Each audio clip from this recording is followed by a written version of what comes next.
नमस्कार, मैं हूं आशीष चित्रांशी और आप देख रहे हैं द न्यूज लॉन्चर। कल का दिन भारत के संसदीय इतिहास में एक काला दिन कहा जाएगा, दर्ज किया जाएगा। देश में पहली बार गृह मंत्री ने सदन में गाली दी। शायद ही कभी ऐसा हुआ होगा जब सदन में देश का गृह मंत्री गाली दे।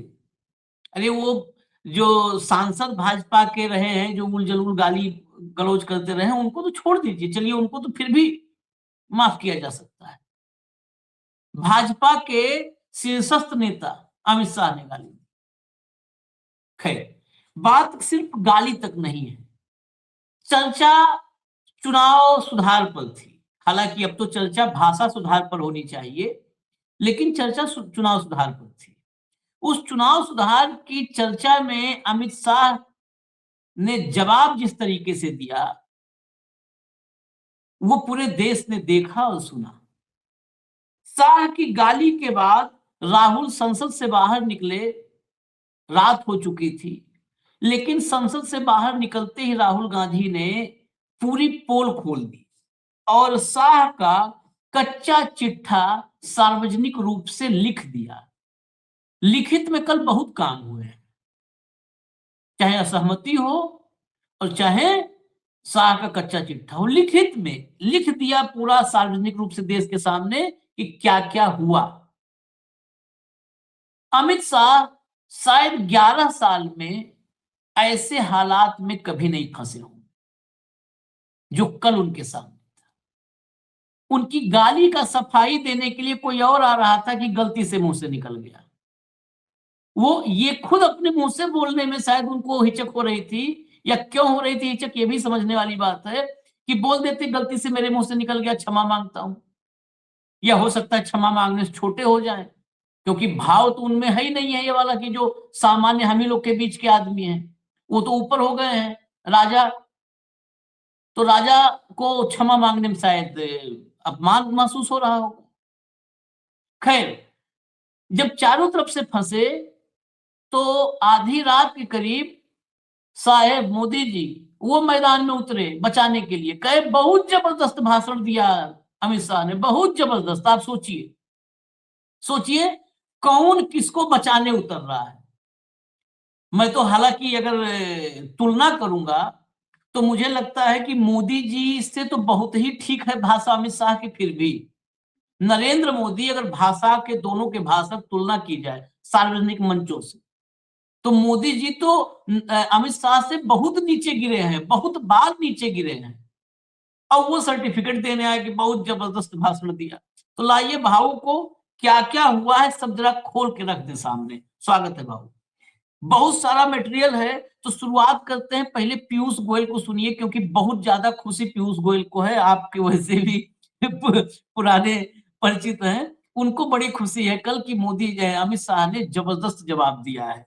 जरा सुनवाइए भैया। माननीय गृह मंत्री जी ने पूरी तरीके से विपक्ष के झूठे आरोपों को बेबुनियाद साबित किया। उनके निरंतर प्रयास इलेक्शन कमीशन के ऊपर सवाल उठाना, उनको धमकी देना, इलेक्शन कमीशन के कामकाज में रोड़े डालना, अड़कने डालना, विपक्ष के इन सभी प्रयासों को का पर्दाफाश कर माननीय गृह मंत्री जी ने आज विपक्ष की पोल खोल की है। और सबसे अहम बात यह है कि आज विपक्ष ने अपना सही चेहरा भी पार्लियामेंट में जनता के सामने दिखाया। जब माननीय गृह मंत्री जी ने कहा कि इस देश में घुसपैठियों के लिए कोई जगह नहीं है, इस देश में घुसपैठी वोटर बने और उन वोट के आधार पर कांग्रेस हो, तृणमूल कांग्रेस हो, समाजवादी पार्टी हो, ये उन वोटों के आधार पर, घुसपैठी वोटों के आधार पर, फर्जी वोटों के आधार पर जीतने का प्रयास करेंगे तो भारत की जनता उनको कभी बख्शेगी नहीं। उस विषय को लेकर आज विपक्ष ने वॉकआउट किया, ये साफ दर्शाता है कि विपक्ष घुसपैठियों के साथ खड़ा है, विपक्ष की संवेदना घुसपैठियों की है। विपक्ष अगर चुनाव लड़के जीतने की प्रयास करता है तो ये घुसपैठी वोट बनाकर जीतने का प्रयास विपक्ष का विफल होते जा रहा है। एसआईआर के माध्यम से फर्जी वोट काटे जा रहे हैं, एसआईआर के माध्यम से सूची को पारदर्शी और साफ किया जा रहा है, उस सूची को ईमानदार बनाया जा रहा है। शुचिता, इलेक्टोरल रोल्स की शुचिता सुनिश्चित की जा रही है और घुसपैठियों को बाहर निकाला जा रहा है। इस बात पर आपत्ति होने के कारण विपक्ष ने वॉकआउट किया। उन्होंने आज अपना सही चेहरा देश के सामने दिखाया है। माननीय गृह मंत्री जी ने सही कहा कि जिस प्रकार से विपक्ष का रवैया है, जिस प्रकार से कांग्रेस और उनके साथी दल तृणमूल कांग्रेस, समाजवादी पार्टी, डीएमके घुसपैठी वोट के ऊपर वॉकआउट करते हैं, ये दिखाता है कि उनके पास जनता का आधार नहीं है, जनता का वोट नहीं है, जनता में लोकप्रियता नहीं है, घुसपैठियों में लोकप्रियता है और वो घुसपैठियों के आधार पर चुनाव जीतकर इस देश का भला नहीं कर सकते। ये सिद्ध किया है बिहार की जनता ने, सिद्ध किया 202 सीटें 243 सीटों में से देखकर कि घुसपैठी वोट इस देश का भविष्य नहीं तय करेगा, भारत का नागरिक ही इस देश का भविष्य तय करेगा। कांग्रेस, तृणमूल कांग्रेस, डीएमके, समाजवादी पार्टी, इन सबको जनता के वोट के आधार पर आना होगा। घुसपैठियों के आधार पर वो इस देश में शासन नहीं कर सकते। चलिए, पीछे मैं ये देख रहा था, ये इतने बार घुसपैठिए कह रहे थे और पीछे संबित पात्रा खड़े होकर निरीह भाव से देख रहे थे कि कैमरे पर हक उनका था लेकिन घुसपैठ करके कोई घुस गया था। अरे मैं कौन मुझे घुसपैठिया है? मैं संबित तो पात्रा वहां पे मैं मुझे हंसी इस बात की आ रही थी कि घुसपैठी ये शब्द अब इनके लिए इसके सिवा कोई चारा नहीं है घुसपैठी बोलने कुछ से। नहीं। लेकिन ये इतने निर्लज्ज हो चुके हैं कि सर्वोच्च न्यायालय ने कहा कि बिहार की एसआईआर में एक भी घुसपैठी नहीं मिला। पीयूष गोयल को मैं चैलेंज करता हूं, मैं पत्रकारिता छोड़ दूंगा, पीयूष गोयल बताए कितने घुसपैठी मिले बिहार में। यही पता होता तो। दूसरी बात, मैं व्यक्तिगत टिप्पणी नहीं करता लेकिन आज मुझे करनी पड़ रही है क्योंकि पीयूष गोयल को किसी के मां बाप को गाली देने का अधिकार नहीं है। और यदि आप किसी के मां बाप को गाली देते हैं पीयूष गोयल, तो आप भी सुन लेगा क्योंकि आप भी उसी बोट में हैं। चुनाव आयोग कहता है कि जो नाम लिस्ट से निकाले गए उसमें लोग मर गए या स्थानांतरित हो गए, यही कहता है ना चुनाव आयोग। घुसपैठिया तो कुछ नहीं है। तो क्या मरने वाले लोगों को घुसपैठिया कह रहे थे? ये स्थानांतरित जो लोग हो गए वो घुसपैठिया हैं। माफ करिएगा, पीयूष गोयल के पिताजी भी बहुत बड़े नेता थे बीजेपी के, वो आज दुनिया में नहीं है, उनका नाम भी मतदाता सूची में नहीं है। वो घुसपैठिए थे क्या? ये बिहार की जनता का अपमान है। सर्वोच्च न्यायालय कहता है एक घुसपैठिया नहीं था, चुनाव आयोग कहता है एक घुसपैठिया नहीं था। आप सदन के अंदर और सदन के बाहर लगातार घुसपैठी घुसपैठी कहेंगे। और यदि एसआईआर से घुसपैठिए ही निकाले जा रहे हैं तो पीयूष गोयल, जिस महाराष्ट्र से आप आते हैं, वहां घुसपैठियों के भरोसे चुनाव क्यों कर रहे हो? अभी नगर निकाय के वहां एसआईआर क्यों नहीं कर रहे हो? या आप मानो कि नगर निकाय के चुनाव के जो 21 तारीख को रिजल्ट आएंगे वो घुसपैठियों के नतीजे होंगे? बड़ी अजीब इस देश में ये है। जिसने एसआईआर की वो बोलता है घुसपैठी नहीं मिले। सर्वोच्च न्यायालय को वो बताता है, सर्वोच्च न्यायालय बताता है कि हमको खुशी हुई कि घुसपैठी नहीं मिले, और पीयूष गोयल को घुसपैठी मिले। पीयूष गोयल सोयाबीन तेल घुस गया भारत में, उसको नहीं रोक पा रहे। कपास घुस रहा है भारत में, उसको नहीं रोक पा रहे। अभी मक्का घुसेगा भारत में, उसको नहीं रोक पाएंगे। जो घुसपैठिया रोकने की तुम्हारी जो ड्यूटी थी, वहां तो आपने हाथ ऊपर कर दिए और लीन हो गए अमेरिका के चरणों में। घुस गया अमेरिका का कपास भारत में। उस अमेरिका के घुसपैठियों को तो रोक नहीं पा रहे हो आप, और घुसपैठिया बोल रहे हो। फिर मैं चैलेंज करता हूं, घुसपैठिया दिखाए, हम पत्रकारिता छोड़ देंगे। और मेरे साथ मेरे पत्रकारिता के साथ मुख्य न्यायाधीश को भी अपनी चेयर छोड़नी पड़ेगी, क्योंकि उन्होंने भी फिर झूठ बोला कि घुसपैठिया नहीं मिला। आजकल अशोक वानखेड़े नहीं होगा। नहीं, मैं अभी पूरे टाइम पे घुसपैठिए पूरे टाइम पे। पीयूष गोयल ने कहा है ना कि आज विपक्ष का असली चेहरा दिख गया। चेहरा तो आपका दिखा है, लेकिन आप लोग दरअसल आईना पीठ में बांध के घूम रहे हो ना। आईना पीठ में बांध के घूमने का एक नया एक्सपेरिमेंट किया है भाजपाइयों ने। पीठ में हम देखेंगे ही नहीं, पीठ में बंधा हुआ है परमानेंट। खैर, जरा मैं लाता हूं अब राहुल गांधी का ट्वीट। ये निकलने के बाद का ट्वीट है, पढ़िए जरा आप। अब पढ़िए, मैं अभी इसके भीतर तक चलूंगा।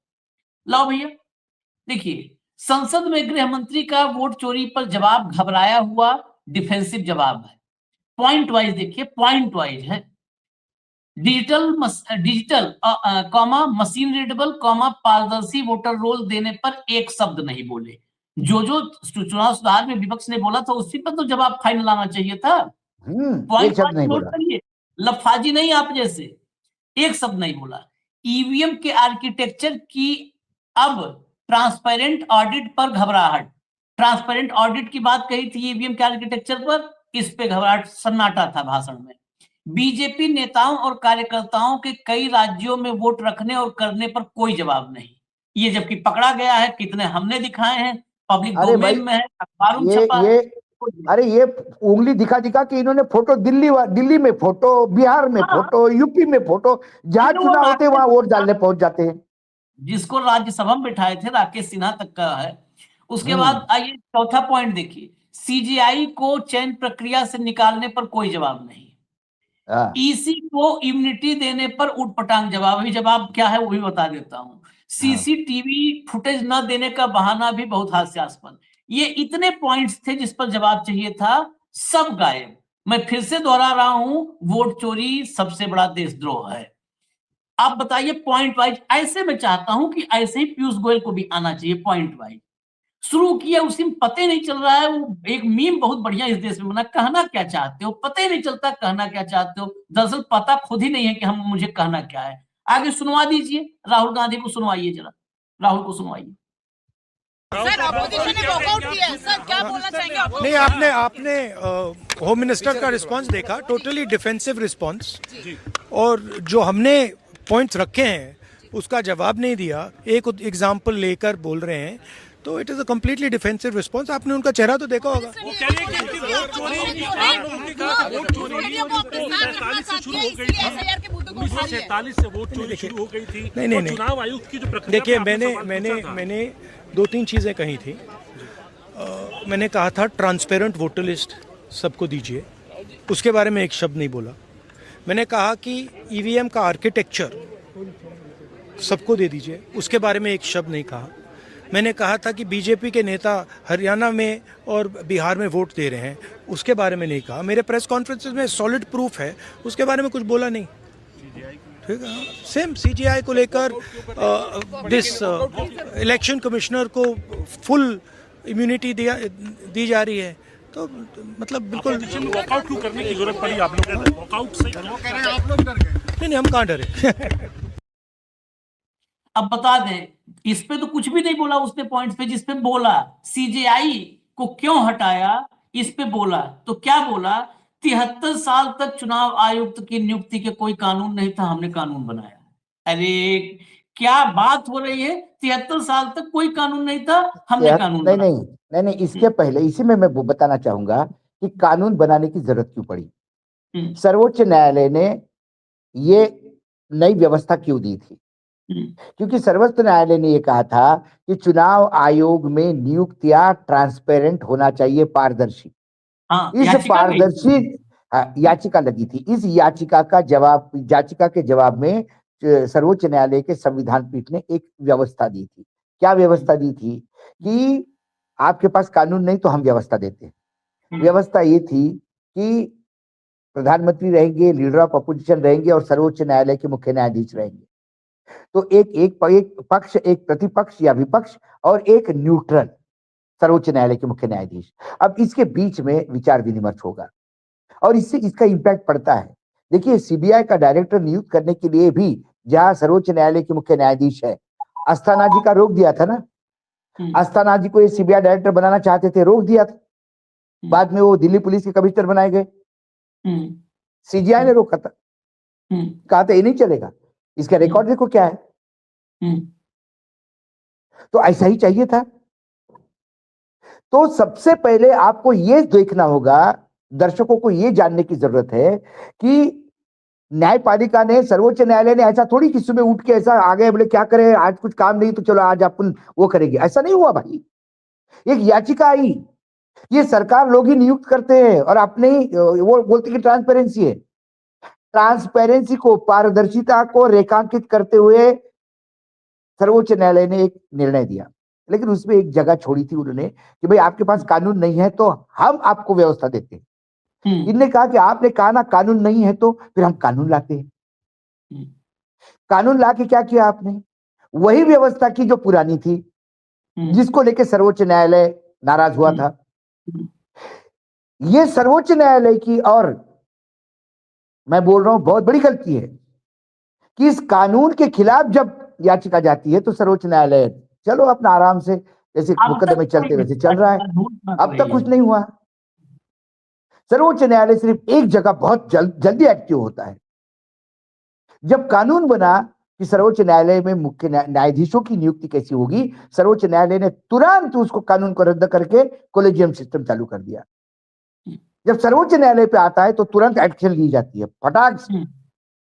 लेकिन इस चुनाव आयोग की नियुक्तियों पे सर्वोच्च न्यायालय ने अपने गरेबान में झांक के देखना चाहिए न्यायपालिका ने, कि आपने व्यवस्था दी ही क्यों थी। पहले बोल देती कि भाई जैसा चल रहा है चलने दो, हम तो कोई इंटरफेयर नहीं करेंगे।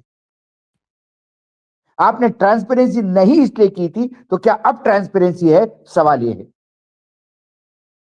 यह बोल के नहीं चलेगा कि कानून नहीं था तो हमने कानून बनाया। कानून क्या बनाया? कानून ट्रांसपेरेंट है क्या? उस कानून में मुख्य न्यायाधीश क्यों नहीं, ये गृह मंत्री बताएं। वो तो नहीं बताएंगे। बता दिए कि 140 करोड़ लोगों ने, अगर हमारे दो हैं तो ये हमने नहीं तय किया है, 140 करोड़ लोगों ने तय किया है। अब दूसरा पॉइंट, सीसीटीवी 45 दिन में हटाने की जल्दबाजी क्यों? इसमें भी कहा था ना हास्यास्पद। इस पे इन्होंने कहा है कि 45 दिन में ही चुनाव याचिका दायर कर सकते हैं। तो ये आप लोग सोचो ना, हम तो 45 दिन में चुनाव याचिका, तो सीसीटीवी हम डिलीट कर देना है। नहीं, उसमें एक लोचा है। मैंने 45वें दिन में चुनाव याचिका दायर की और चुनाव आयोग के पास हियरिंग पे गई और चुनाव आयोग ने उसको कहा कि एक नोटिस दिया। चुनाव आयोग ये याचिका हाई कोर्ट में चली गई और हाई कोर्ट ने नोटिस दिया चुनाव आयोग को। वो 46वां दिन है। चुनाव आयोग कहेगा कि माए बाप पहले बोलते तो बचा के रखते, हमने तो 45 दिन में डिलीट कर दिया। इसको 90 दिन करो आप, ताकि 45वें दिन भी कोई चला जाए तो कम से कम नोटिस देने के बाद। मैं उससे भी बड़ा एग्जाम्पल, इसी में क्या कहा है मिस्टर अमित शाह जी ने।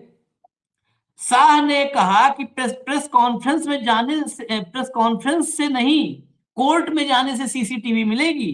राहुल गांधी पर व्यंग था कि प्रेस कॉन्फ्रेंस से नहीं, कोर्ट में जाने से सीसीटीवी मिलेगी। आप इस देश के लोकतंत्र को बदनाम नहीं कर सकते। पंजाब और हरियाणा हाई कोर्ट, दिक्कत यह है ना कि वन वे ट्रैफिक है, बोल के चले जाना है। महमूद प्राचा, अमित शाह नाम याद कर लीजिए, नोट कर लीजिए, महमूद प्राचा नाम के अधिवक्ता पंजाब और हरियाणा हाई कोर्ट गए। पंजाब हरियाणा हाई कोर्ट ने आदेश दिया कि इनको सीसीटीवी फुटेज मुहैया करवाई जाए, तभी आपने कानून बनाया था। उसी के तत्काल बाद ये कानून आया था। कानून बनाया। मतलब किस कदर आप लोग झूठ बोलते हो। आपको तो ये कहना चाहिए कि कोर्ट ने आपको बयान में बोलना चाहिए था कि हम देखिए इतने इस मामले में इतने बेशर्मी से सीसीटीवी फुटेज छिपाएंगे, कोर्ट का आदेश आएगा तब भी नहीं दिखाएंगे, हम कानून बनाएंगे, कोर्ट का आदेश भी नहीं हम मानेंगे, हम सीसीटीवी आपको नहीं दिखाएंगे। ये बोलिए ना। करे कोर्ट जाओ, प्रेस कॉन्फ्रेंस नहीं। जैसे ही पंजाब हरियाणा हाई कोर्ट का डेट वाइज जाके चेक कर लीजिए, आया फैसला, आपने कानून बनाया। तीसरा, कहा ईसी को पूरी कानूनी इम्यूनिटी क्यों? जो तो उसमें कहा कि 1950 के रिप्रेजेंटेशन ऑफ पीपुल्स एक्ट में है कि चुनाव आयोग के किसी भी अधिकारी पर कोई मुकदमा चुनाव प्रक्रिया के लिए नहीं चल सकता है। हमने बस इसी कानून को और स्पष्ट करने की कोशिश की है, कुछ भी हमने नहीं, क्या स्पष्ट नहीं, आपने तो सभी कानूनों से उसको कर दिया, आपने तो यूं ही नहीं कर दिया। हाँ, आपने तो यूं ही नहीं कर दिया उसको। उनने कहा था कि चुनाव आयोग के प्रोसेस को लेके कोई नहीं कर सकता, कोई नहीं कर सकता, और उस दौरान इन्होंने कहा हाँ, कभी नहीं कर सकता, कभी भी कभी नहीं कर सकता, कभी नहीं कर सकता, उस दौरान नहीं कर सकते। हाँ, इन्होंने तो रिटायरमेंट के बाद बिल्कुल अंतिम समय तक, आखिरी सांस तक नहीं कर सकते, ये तो नहीं कहा था। और संविधान में तब ये इसलिए लिखा गया था कि कोई भी कोर्ट में जाके चुनाव रोके नहीं, चुनाव प्रोसेस को रोके नहीं, इसीलिए कहा था। वो आजीवन इम्यूनिटी नहीं थी उनको, आजीवन इम्यूनिटी कभी नहीं थे। इन्होंने स्पष्टता करने में क्या कर दिया? आजीवन इम्यूनिटी, ग्रेट। इसीलिए मैं एक एक पॉइंट इसीलिए क्लियर कर रहे हैं। जरा बाइटी कुछ सुनवाते हैं, लाइए भैया। अभी हम दिखाते हैं कि कल संसद वाला सीन, हालांकि वो दिखाया है लेकिन देखिएगा एक बार भाऊ। उसके बाद मोदी जी जब रात में आए, अपना तारीफ वाला गट्ठर खोले, सुनिए जरा। वोट चोरी नहीं की, आप बताइए सफाई कौन देता है इतनी लंबी? जी उन्होंने ये बोला आप लोगों ने मांगा, कौन देता है? कोई निर्दोष, जब निर्दोष होता है तो कोई इतनी लंबी सफाई देता है? सोनिया गांधी जी का भी जिक्र किया। चलिए बंद कर दीजिए। चलिए अगला, नेक्स्ट। देखिए, अर्धसत्य पर जब तकरीरें होने लगे संसद में, और क्या नेहरू जी के बारे में बोल रहे थे, बाकी ठीक है, लेकिन अर्धसत्य इस देश की संसद को कलुषित करे, ये उचित नहीं है। छोटी सी एक बात मैं पूछता हूं कि इतनी तब्दीली की क्या आवश्यकता थी कि आपने इम्यूनिटी दे दी? इम्यूनिटी किसी पद पर बैठे व्यक्ति के लिए नहीं होना चाहिए, ये लोकतंत्र की बेसिक रिक्वायरमेंट। और खैर, कर तो भाषा भी ऐसी बोली गई है, मैं उस पर टिप्पणी क्या करूं। बीते दिनों पिछले लोकसभा के सत्र में जब दिल्ली के एक सांसद ने हमारे अमरोहा के सांसद के लिए गलत भाषा का इस्तेमाल किया था, गाली गलौज, तो लगा था कि शायद ये अबिरेशन है, ऐसा हमें। लेकिन कल मुझे एहसास हुआ कि संसदीय गरिमा को हमने ताक पर रख दिया। ये न्यू नॉर्मल है, और ये न्यू नॉर्मल इस देश को घुटा देगा। राहुल गांधी ने इस बात का जवाब देते हुए कहा कि वो एक ओपन डिबेट के लिए तैयार है, और अमित शाह को उन्होंने चैलेंज भी किया, जिस पर मिनिस्टर की तरफ से जवाब आया कि वो डिसाइड करेंगे। नहीं, उन्होंने तो जवाब बहुत ही तल्ख अंदाज में दिया कि मुंसिफी नहीं चलेगी। किसकी चलेगी? आप एक गलत शब्द का इस्तेमाल करते हैं जो संसद में मुझे स्मरण नहीं है कभी बोला गया, लेकिन स्पीकर साहब कुछ नहीं कहते हैं। आपको जब आप ही के एक दो लोग ध्यान दिलाते हैं तो आप कैजुअली बोलते हैं, इसको हटा दीजिएगा। ये भारत के लोकतंत्र की संसद नहीं दिखती है। और अगर कोई भी विपक्ष के व्यक्ति आपसे सवाल पूछते हैं तो संवाद की परिपाटी होनी चाहिए। संवाद में विवाद ढूंढ करके उसको खारिज नहीं किया जाना चाहिए। चलिए अगला, नेक्स्ट। तो आखिर वोट चोरी कर कौन रहा है, किसके माध्यम से कर रहे हैं? हमारे राष्ट्रीय अध्यक्ष जी ने कल ही आप सबके बीच शंका जताई कि उत्तर प्रदेश के अंदर 3 करोड़ से ज्यादा वोटों की हेराफेरी होने जा रही है, वोट काटे जा रहे हैं। कुदर की, मेरापुर, मिल्कीपुर से लेके रामपुर तक तमाम सवाल उठाए थे। क्या गृहमंत्री जी ने जवाब दिया क्या गृह मंत्री जी ने इस बात का जवाब दिया कि जो हजारों एफिडेविट समाजवादियों ने दिए थे 2022 के चुनाव के बाद इलेक्शन कमीशन को एक का भी जवाब दिया है क्या उन्होंने? वो तो कह रहे हैं कि इलेक्शन कमीशन के पास किसी ने शिकायत ही नहीं की। ये सरेआम संसद का प्लेटफॉर्म इस्तेमाल करके देश को गुमराह करने का प्रयास है। ये इससे समाजवादी पार्टी उनके जवाब से संतुष्ट नहीं, इसलिए हम लोगों ने बॉयकॉट किया। नेहरू और इंदिरा साहब का जिक्र फिर से वो एक बार कर रहे हैं, और जब आप लोग बाहर आ गए तो उन्होंने कहा मैं घुसपैठियों का जिक्र करने जा रहा था, ये सारे पार्टी वाले बाहर।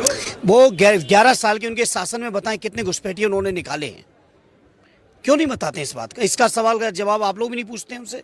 अगर जिम्मेदार अगर कोई घुसपैठिया है देश के अंदर तो 11 साल से शासन करने वालों की जिम्मेदारी है या विपक्ष की है? क्या कर रहे हैं वो 11 साल से, अगर है तो? चलिए अब आगे बढ़िए। अब भाव जरा देखिएगा कल का, आप बाहर हैं तो एक बार आपको ही पूरा दिखा दे, पूरा सीक्वेंस। कल अद्भुत हुआ है जो हुआ है, अद्भुत क्या कहें, बहुत शर्मनाक था। चलाइए एक एक करके प्ले करिए। वोट चोरी किसको कहते हैं वो मैं बताना चाहता हूं, और हमारे यहाँ कुछ परिवार ऐसे हैं जो पूछते नहीं वोट चोरी करते। अच्छा बोलिए आप। हाँ बोले आप बोले। हाँ बोले आप बोले। स्पीकर सर, मेरा कल एक सवाल था। जो हिंदुस्तान के इतिहास में पहली बार डिसीजन लिया गया कि इलेक्शन कमिश्नर्स को फुल फुल इम्यूनिटी दी जाएगी। ठीक है, ये है ना, इसका जवाब इसका पीछे मैं खत्म नहीं किया सर। इसके पीछे जो थिंकिंग थी वो हमें सबसे पहले बताएं। ठीक है। दूसरी बात, नहीं हरियाणा की जहां इन्होंने बात की, इन्होंने एक उदाहरण लिया, वहां पर अनेक उदाहरण हैं। वो भी आपने दिया था ना, 19 वो भी आपने दिया था, इसलिए दिया वो भी। 19 लाख वहां पे फेक लोग, वो उदाहरण आपने दिया था, इसलिए उनका जवाब दिया। और ये भी हमें बता दीजिए, actually let us have a debate on my press conference. Let us go. Let us have very good idea. Let us have a debate on my press conference. Amit Shah ji, I challenge you to have a debate on the 3 press conferences. चलिए अगला ये challenge, चलो debate ही कर लो भाई। अब सुनिए आगे, चलिए। नहीं वोट चोरी करते। अच्छा बोलिए आप। हाँ बोले आप बोले। हाँ बोले आप बोले। स्पीकर सर, मेरा कल एक सवाल था। थोड़ा आगे बढ़ा दीजिए, आगे बढ़ा दीजिए, थोड़ा सा लंबा अनुभव है संसदीय थिंकिंग थी, वो हमें सबसे पहले बताएं। मैं 30 साल से विधानसभा और संसद में जनप्रतिनिधि के रूप में चुनकर आता हूं। मुझे लंबा अनुभव है संसदीय प्रणाली का। विपक्ष के नेता महोदय कहते हैं कि पहले मेरी बात का आप जवाब दीजिए, मैं सुनना चाहता हूं। आपकी मुनसफी से संसद नहीं चलेगी, मेरे यहाँ बोलने का क्रम मैं तय करूंगा, इस तरह से नहीं चलेगी संसद। मान्यवर, उनको धैर्य रखना चाहिए, मेरा जवाब सुनने का। इनकी एक एक बात का जवाब मैं दूंगा। नहीं चलेगी अपने हिसाब से। 30 साल का अनुभव, अब 30 साल ये का बोखलाहट, ये बोखलाहट, 30 साल का ये बोखलाहट जो दिखाई देती है। राजनाथ सिंह जी की बोखलाहट उस दिन दिखी, इनकी बोखलाहट दिखी।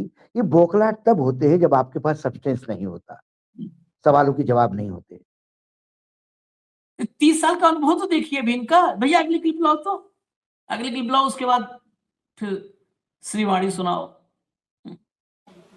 तो मैंने सोचा, ये चुनाव आयोग कहता है कुछ नहीं हो रहा है, कुछ नहीं हो रहा है। तो मैंने सोचा, ये चुनाव आयोग कहता है कुछ नहीं हो रहा है, कुछ नहीं हो रहा है। तो मैंने सोचा, ये चुनाव आयोग कहता है कुछ नहीं हो रहा है, कुछ नहीं हो रहा है। पूरे सोशल मीडिया में लोग सुन भी चुके हैं। ये बीप जहां पर लगा है, यहां पर माननीय गृह मंत्री जी गाली दी है। 30 साल का अनुभव है, 30 साल का अनुभव, ये गाली दी है। अब आगे देखिए इस गाली के बाद, अब लाइए जरा मोदी जी वाला टाइम के साथ लाइए, देखिए मोदी जी ने लिखा, an outstanding speech by home minister Shri Amit Shah ji with concrete facts. He has highlighted diverse aspects of our electoral process, the strength of our democracy, and also exposed the lies of the opposition. ये मोदी जी हैं। अब आगे नीचे इसको ले जाइए, नीचे ले जाइए, चलाइए इसको। हाँ, ये अमित शाह को टैग करते हुए लिखा और टाइम दिखा दीजिए। रात में ये शाम के 6-7 बजे से ये बेइज्जती शुरू हुई है, फजीहत, जो गाली वगैरह दिया इन्होंने वहां पर संसद में बका। रात के 10:35 पर ये मोदी जी का ट्वीट आया। इन्होंने होम मिनिस्टर की तारीफ की कि आउटस्टैंडिंग स्पीच है, जिसमें गाली थी, आउटस्टैंडिंग स्पीच है, इसमें कंक्रीट फैक्ट है। फैक्ट अभी हमने आपको बताए हैं पॉइंट वाइज, कंक्रीट फैक्ट है इसमें हमारे इलेक्टोरल प्रोसेस के डाइवर्स एस्पेक्ट्स हाईलाइट किए गए हैं। इसमें हमारी जो है डेमोक्रेसी की ताकत बताई गई है और विपक्ष के झूठ को उजागर किया गया है। भाऊ बस अब इसके बाद क्या? देखिए, सवाल तो कई उठाए थे। राहुल गांधी ने जितने सवाल उठाए थे, ये बोलते ना कि हम एक बोले धैर्य रखो, मैं एक एक पॉइंट का जवाब दूंगा, तो फिर देते जवाब। आप देते कि आपके ही नेता जो राज्यसभा में बैठे अलग अलग राज्यों में कैसे वोट दे रहे। आप बताते सवाल, वो ब्राजीलियन मॉडल का फोटो कैसा आया। आप बताते जवाब कि जब घुसपैठिया के भरोसे आपको चुनाव नहीं करवाना है तो महाराष्ट्र में एसआईआर क्यों नहीं करवा रहे हो। करते जवाब। बीएलओ के मौत पे आप जवाब देते। बहुत सारी बातें थी जवाब देने की, लेकिन आपने कहा कि एक बहुत बड़े प्लॉट में एक परिवार रहता है, एक प्लॉट का ही नंबर 1 है, इसलिए 1 से। लेकिन फिर वो जो लोग मरे हुए लोग कैसे जिंदा हो गए और जिंदा लोग कैसे मरे गए, इसके बारे में क्या जवाब था। ऐसे कई सवाल थे, तो आपको हर सवाल का जवाब देना था जब आप में मादमा था तो। लेकिन प्रधानमंत्री जी का अपना भी कैलिबर क्या है वो दिखाई देता है जब इसको वो आउटस्टैंडिंग स्पीच कहते हैं। जिस स्पीच के लिए बीच यूज किए शब्दों के लिए बाकी लोगों को माफी मांगनी पड़े पार्टी के, वो आउटस्टैंडिंग स्पीच है। एक तरफ कहते कि मैं जवाब दूंगा और एक तरफ कहते मैं आपके हिसाब से थोड़ी ना चलूंगा। तो भाई साहब, ये तो आप 14 से कर रहे हैं। मणिपुर पे अविश्वास प्रस्ताव आता है और आप इमरजेंसी भी बोलते हो। ये पहली बार थोड़ी है। किस सवाल का जवाब इस पार्लियामेंट से आया है आज तक विपक्ष का, ये बता दें। हर सवाल से तो भागते हैं। अभी अभी की बात करें तो ऑपरेशन सिंदूर। ऑपरेशन सिंदूर को हम ट्रंप को नहीं मानते, हम आपको ही मानते हैं। चलो, आप हमारे देश के प्रधानमंत्री। पाकिस्तान ने फोन किया, आपने सीज फायर किया। क्या टर्म्स एंड कंडीशन पे किया, अभी तक बताने को तैयार नहीं। हमारा नुकसान हुआ कि नहीं हुआ, ये बताने को तैयार नहीं।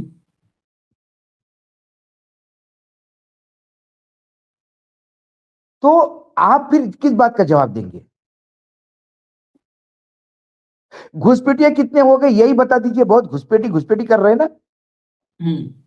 चलो आंकड़ा बता दीजिए घुसपैठियों का, जिलावार बता दीजिए, कॉन्स्टिट्यूंसी वाइज बता दीजिए। आप बता दीजिए कि फला कॉन्स्टिट्यूंसी में 35,000 नाम काटे गए, उसमें से 30,000 घुसपैठी थे और ये थे। एक उदाहरण के तौर पे बता दीजिए।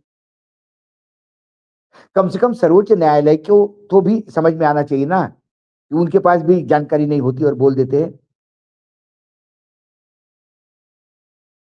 आज सर्वोच्च न्यायालय के मुख्य न्यायाधीश सूर्यकांत जी की भी इज्जत का सवाल है भाई।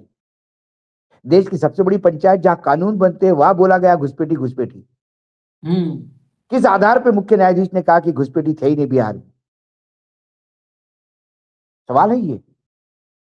कौन झूठ बोल रहा है ये तो बताएं।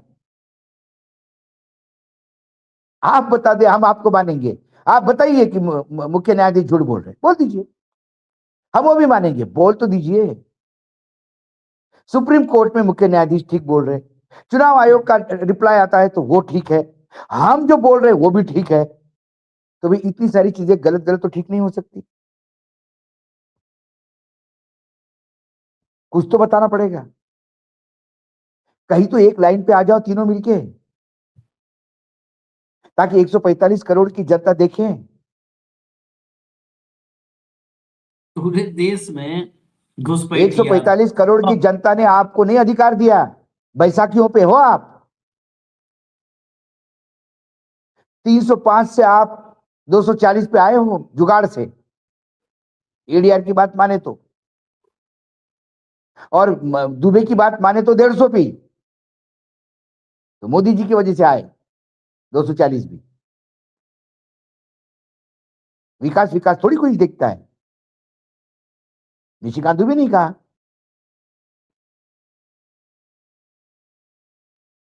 तो जब ये सारी चीजें हो रही है तो कम से कम इलेक्शन रिफॉर्म्स पे हमें अपेक्षाएं थी कि कुछ बातें हो जाए। कपिल सिब्बल के ओपनिंग रिमार्क में उन्होंने कहा कि एसआईआर की कानूनी स्टैंडिंग ही नहीं है। उस पर क्यों नहीं आपने बोला? उस सवाल के जवाब क्यों नहीं दिया? आपके पास भी वकीलों की फौज है, पार्लियामेंट में भी वकील बैठते आपके, बोल देता कोई यही कपिल सिब्बल गलत बोल रहे हैं। जो सवाल उठा क्या था आशीष जी, एक टीचर के बारे में बड़ा फेमस था, एक कॉलेज में हमारे टीचर थे, उनके बारे में कहा जाता था कि easy easy repeated, hard hard omitted, thus course completed. जो बहुत इजी इजी चीजें थी उसको रिपीट कर करके वो पढ़ाते थे, जो हार्ड हार्ड चीज थी, जो पढ़ाने में डिफिकल्ट थी, उसको कभी हाथ ही नहीं लगाते थे, और साल के एंड में बोलते थे देखो कोर्स कंप्लीट कर दिया हमने, 365 दिनों में 250 लेक्चर्स लिए, कोर्स कंप्लीट किया। इसीलिए इस डिबेट का यदि मैं टोटली करूं तो घुसपैठिया repeated, major questions deleted, thus discussion completed. जो सवाल थे उसको अवॉइड किया, घुसपैठियों को रिपीट करते रहे, जो है नहीं रिकॉर्ड के अनुसार। बात है top to bottom, Narendra Modi से लेकर के और पन्ना प्रमुख तक आप पूछो कि रुपया लुढ़क रहा है, घुसपैठिए आ गए, शेयर बाजार क्रैश कर गया, घुसपैठियों को भगाना है। ये नहीं, रुपया लुढ़क रहा है घुसपैठियों की वजह से, और घुसपैठी आए नेहरू की वजह से। नेहरू घुसपैठी, मतलब घुसपैठिया इस वक्त इस देश में बीजेपी का एक, देखिए ये पूरा जो इनका मॉडस ऑपरेंडी है ना, उसको समझना है देश के लोगों को। आप देखिए एक शब्द पकड़ते हैं और ये 14-15 से, और हमेशा पुराना वाला फिर दोबारा नहीं लाते हैं। अब पिछले 1 साल से इन्होंने घुसपैठिया शब्द पकड़ा है, पूरे देश में इनसे कुछ पूछो। अरे झटके में कई बार डर लगता है कि इनसे कुछ इनके बारे में मत पूछ लो कि भाई साहब what is your father's name, इस टाइप ना पूछो, क्योंकि इनसे कुछ पूछो घुसपैठियों को निकालना है। घुसपैठिया हैं देश में, हम घुसपैठिया नहीं बर्दाश्त करेंगे, कुछ भी पूछ लो इनसे। यही पूरा का पूरा संसद में जितना साल तक बहस होनी चाहिए थी, सारा घुसपैठिए कार्ड में, घुसपैठियों को हमको निकालना है, घुसपैठिए नहीं रहेंगे, घुसपैठिए बाहर जाएंगे, घुसपैठिए हैं कहाँ ये पता नहीं, ये पूछ लो घुसपैठिए कहाँ है, घुसपैठिए निकालेंगे हम, घुसपैठिया रहने नहीं देंगे, हैं कहाँ निकाल देंगे। इजाजत दीजिए हमें, इनको निकालने दीजिए। घुसपैठिया नहीं निकाल रहे हैं। एक शब्द कहा था अभी पीयूष गोयल ने कि हम सुचिता सुनिश्चित कर रहे हैं। ये सुचिता नहीं सुनिश्चित कर रहे हैं, ये संविधान और लोकतंत्र को चिता पर लिटाना सुनिश्चित कर रहे हैं। सुचिता नहीं, संविधान चिता पर, सुचिता नहीं, लोकतंत्र चिता पर, यही सुनिश्चित करने में लगे हुए हैं। बस एक इनका लक्ष्य है, और वो लक्ष्य हम सुनिश्चित नहीं करने देंगे। भले हम लोग बहुत छोटे हैं लेकिन नहीं करने देंगे फिलहाल। बिल्कुल, घुसपैठियों के खिलाफ हम लड़ेंगे, लेकिन संविधान की अवहेलना करने वाले घुसपैठी, इस लोकतंत्र को पलीता लगाने वाले घुसपैठियों के खिलाफ ये जंग जारी रहेगी। चलिए इजाजत दीजिए, धन्यवाद भाऊ, बहुत बहुत धन्यवाद, नमस्कार।